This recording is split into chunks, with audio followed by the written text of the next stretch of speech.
பணத்தை கொடுத்து உங்களை ஏமாத்தணும்னு பார்த்தா நீங்க ஏமாறுவீங்களான்னு மக்களை பார்த்து கேட்டாங்க.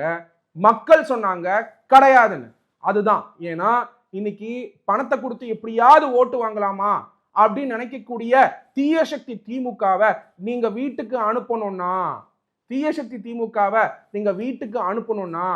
நீங்க பண்ண வேண்டியது விசில் சிம்பிளுக்கு ஓட்டு போடணுங்கிறதையும் அவர் கிளியரா வெளிப்படுத்தியிருந்தாரு அவருடைய ஸ்பீச்ல.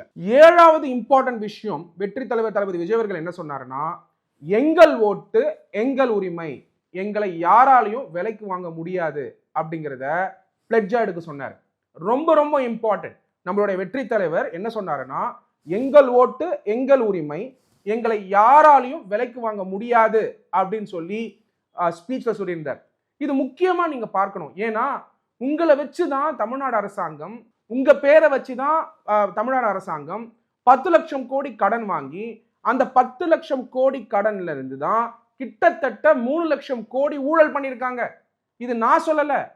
மதுரையை சார்ந்து இருக்கக்கூடிய பழனிவேல் தியாகராஜன் அவர்கள் அவர் மந்திரியா இருக்கும் பொழுது ஒரு ஆடியோ வெளியாச்சு. அந்த ஆடியோல அவர் என்ன சொல்லியிருந்தாருன்னா, ஒரு வருஷத்துக்கு ஸ்டாலின் அவர்களுடைய ஃபேமிலி 30,000 கோடி ஆன் பண்றதா அவர் சொல்லியிருந்தாரு அந்த ஆடியோல.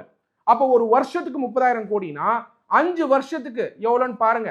இது குறைஞ்சபட்ச அமௌண்ட். அப்போ 1,80,000 கோடி.